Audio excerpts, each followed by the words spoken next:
Hi, I'm Brynn Krug, the chief copy editor. And I'm Sarah Rose, the assistant lifestyle editor. Welcome back to The Trend, a Northern Star pop culture podcast. Each week, we will be talking about what's trending on Instagram, TikTok, Twitter, and everything in between. We are going to be ranking 4 to 5 topics, beginning with what we think is in and what we think is out. Let's get cracking. All right, so our first topic that we're going to talk about today is the biggest one for today. Mm-hmm. It's been kind of a quiet week. Nothing's crazy happening. Been going on. But the big topic for today is Gypsy Rose Blanchard's divorce. And for those of you who don't know, Gypsy Rose Blanchard has kind of come into more recent fame upon her release from prison back in December. And she was convicted of second-degree murder years back. She conspired to murder her mother, who was abusive towards her. She was a victim of Munchausen by proxy, which is when a parent kind of like poisons their kid to make them seem sick so that they can benefit from that sickness and take care of them. So she ended up helping her boyfriend murder her mother and was convicted to prison. And while she was in prison, she started writing letters to this guy, Ryan Anderson, and then they ended up developing a romance, getting married in prison, and then so after her release, they were finally getting to live together as a married couple, but now they are going for a divorce. Very sad. Brynn, Dee told us that they were pen pals in prison. What do we think about that? Well, I know Gypsy actually has said that she received a lot of pen pals from guys. A lot of guys were interested in her in prison, which is so crazy and weird. Yeah. But that were hitting her up, trying to be like, hey, let's be prison pen pals. But he was the one that kind of stood out to her because I think he was from the same hometown as her. Yeah, he's from Louisiana. I know he's a middle school teacher. Mm-hmm. Very sweet guy.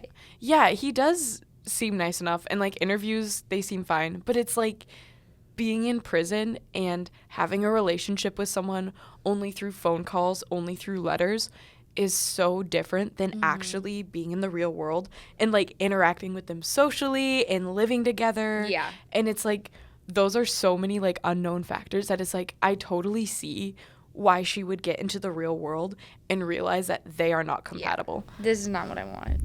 But I'm glad at least it's they haven't been together for that long, outside of prison. So it's at least they're divorced now because she's already been trapped in other relationships. I'm glad that she's not sticking in it, even though they're not meant to be. Good for her. This isn't what she wants, and she's figuring that out. She's 32, so there's really no rush. She has time. Yeah. And she needs a little independence in the world. Now that she's released from prison, this isn't it isn't only her only time to experience married life, but it's kind of her only time to experience life in general, because obviously before her incarceration, she was living with her mother and being abused by her mother, so it's she didn't really have that freedom. So this is her first chance to just live in general. So I can also totally see why she would want to just explore the world and wouldn't she doesn't know what she wants out of life yet. Well, I mean, maybe she does, but I would totally understand if she didn't and wants to explore that. Yeah. So hopefully this is a positive chapter for her. Yes. And hopefully they split it was a mutual decision just for the best. Yeah, for the both of them. I think in a statement, she stated that it was a mutual. This is not what we both want. Maybe they're still friends. Maybe it was a mutual thing where maybe we're just better as friends. Yeah. But they've been married almost 2 years. Mm-mm. So that's crazy. Yeah, but I mean, she was posting a lot about him on social media. She would. People were kind of giving him hate online, and she responded to one of the comments being you don't know me and my husband, he's rocking my world every night. And then, like, so she did like him, and hey, it's just, like, they were happy for some time. They were. But yeah, because Gypsy also, upon her incarceration, her release from prison, she became, like, so famous. Because I remember seeing, like, TikTok edits. People would literally, like, make, like, fan cams of her, like, in the courtroom. Yeah. Like, from her prison. So, like, now that once she took to social media, she obviously, like, had such a social media presence, and, like, everyone would make so many edits, like, hyping her up, which the ethics of that is a little, like, you're editing someone's court date. Yeah, like, people are weird. But I mean, once she was released, I feel like it was like, oh, good for her, making all her little edits. I know. I saw so many countdown edits too. Oh yeah, for release. So she had, like, a pretty big presence on Instagram, and she had 7.8 million followers. But she's since, like, taken down her account, allegedly, like, on recommendation from her parole officer. Yeah. Because, yeah, she's not technically, like, fully released. She's still on parole. So I think it's, like, certain comments she makes, like, about the case and telling her story could potentially be like, oh, this violates your parole. Yeah. Because it looks like you're, like, unempathetic, or, you know, whatever, like, the Court of Appeals would, like, have an issue with it. Mm-hmm. So, I mean, but I think that's probably good for her, because, again, she's never gotten to live a normal life. Right. So hopefully she will now get that normal life versus, like, being a social media star constantly in the public eye. Like, hopefully she can relax. Yeah. You know, maybe find a new husband if that's what she wants, or just relax, not be in a relationship, just live her life. So, we're rooting for you. Yeah. Go Gypsy. Hopefully you do better. All right. Our next topic is the upcoming Bob Dylan biopic called A Complete Unknown. And much of this movie is unknown. We don't know a ton. But it features Timothée Chalamet as Bob Dylan. Woo, woo, woo. Any thoughts on the casting? You know, you weren't the first to tell me about this Bob Dylan biopic. Someone else told me about it. And literally, like, the other day. And I think they told me because I knew I liked Timothée Chalamet. And they told me Timmy was playing Bob Dylan. And I didn't like it. I was like, him? What? I don't see it. But we've gotten pictures. Not recently. These have been out, like, a few days. Yeah. Maybe, like, a week. But, yeah, I think it was this past week. This past week? My bad. This past week. And he really got into character. So, actually, I like the casting. I think it's good. He has, like, the curly, messed up hair.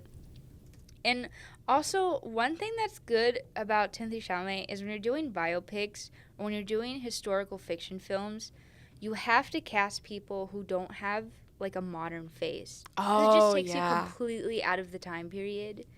Timothée Chalamet does not have a modern face. Have you seen him in The King? Oh, yeah, I have. Oh, my gosh. One of his best roles. And so I think the casting is really good. That boy can act. He can sing now. I see the stuff you repost on TikTok. Oh. Dude. He can dance. I forget people see that. My Dune and Willy Wonka edits. But no, I love the casting. I think he's going to do great.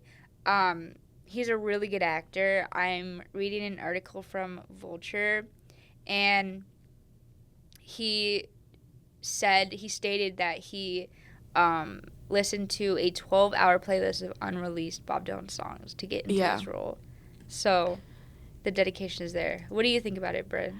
Yeah, I know, like, some people were criticizing like, his casting because they're like, oh, he doesn't look that much like Bob Dylan, like, before all the pictures were released. Yeah. Because I think there was one where he was wearing, like, a Bob Dylan outfit, but he didn't have, like, the hair, and people were like, oh, that's what he looks like. I don't know if that was from the movie or, like, what that was, but it was, like, I could understand, like, oh, he doesn't look that much like Bob Dylan. And I know some people were saying that Dominic Sessa, was recently in The Holdovers, so kind of got fame for that, like, oh, that he should be Bob Dylan, because, like, physically, like, he does look more like him.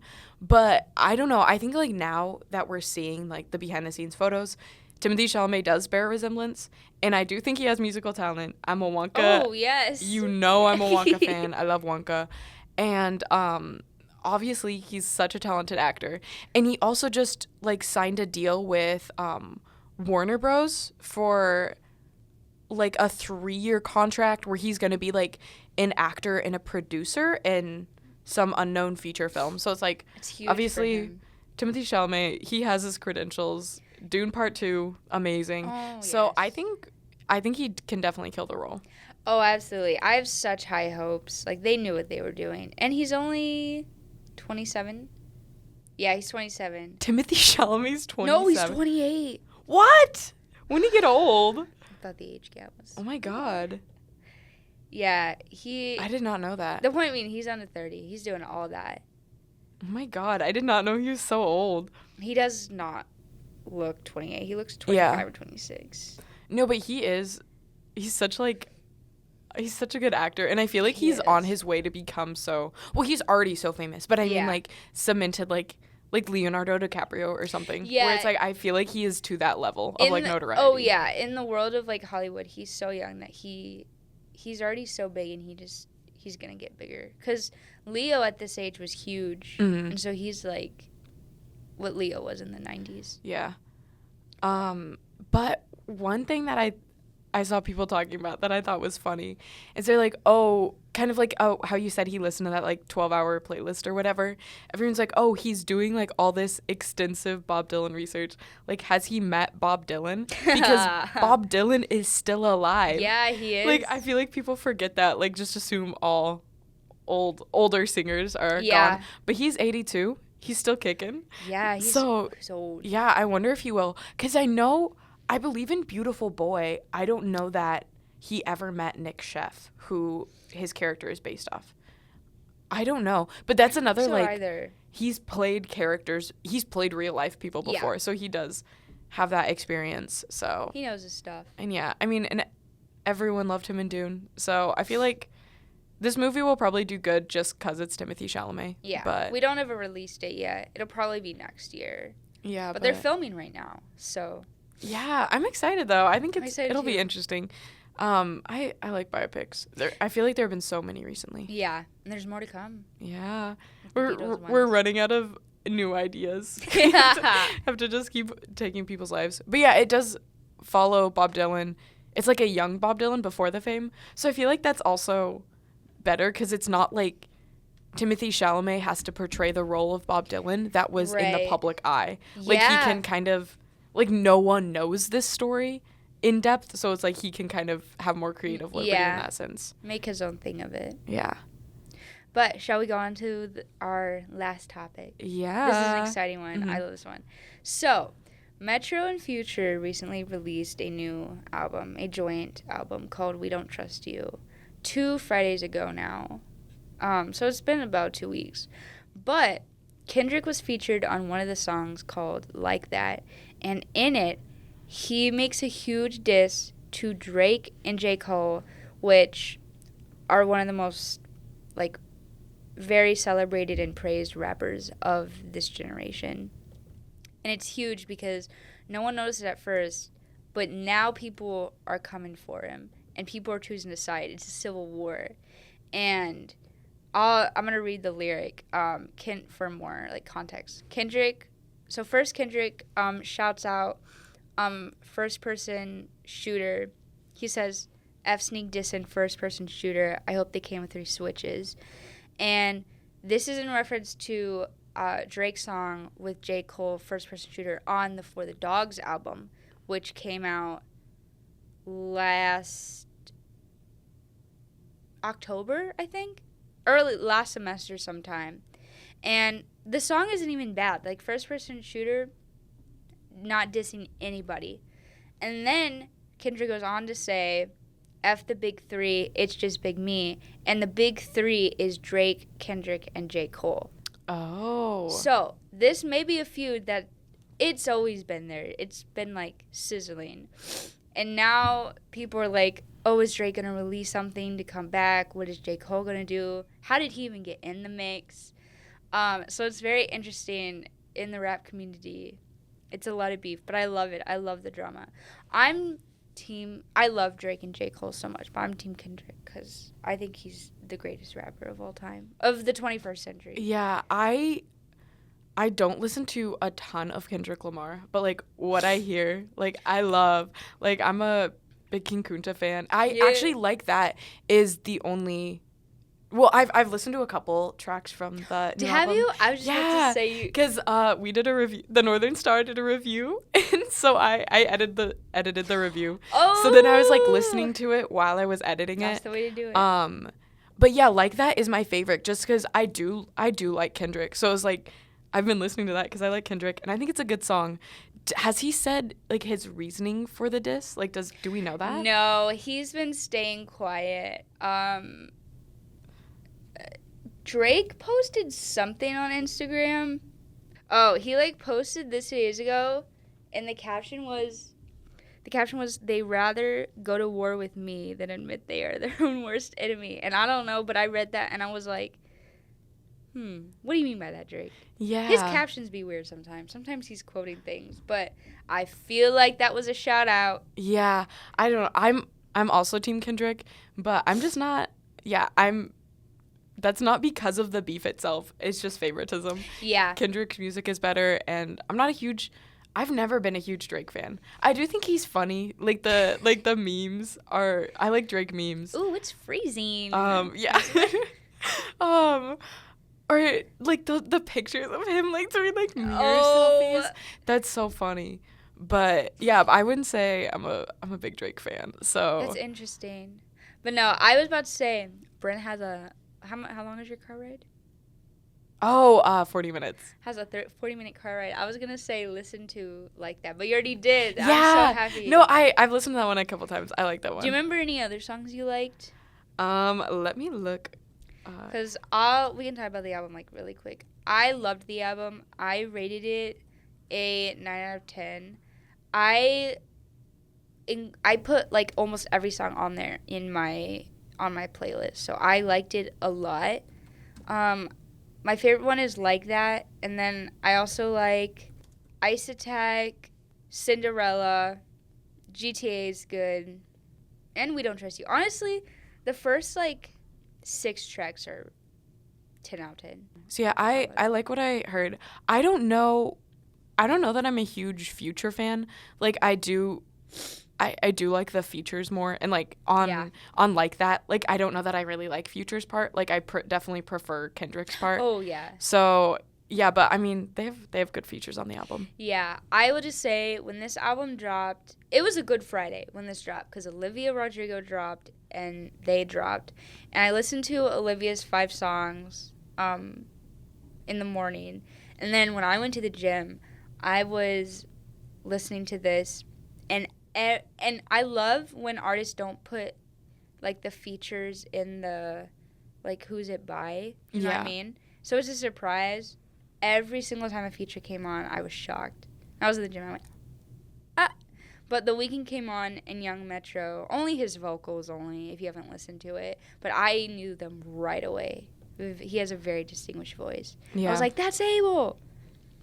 I love him. I feel like it's so, like a lot of songs recently, it's like the features kind of carry it. Like I said, like I'm not a Drake fan, but my probably like favorite Drake song I would say is the IDGAF with Yeet. Oh yeah. But like I don't like Drake's part. Like I love Yeet. Oh, Yeet definitely carries I was that listening song. to like as I pulled into the parking lot today to film this, I was listening to Yeet. Dude, I love Yeet. I went through a Yeet phase like a few months ago.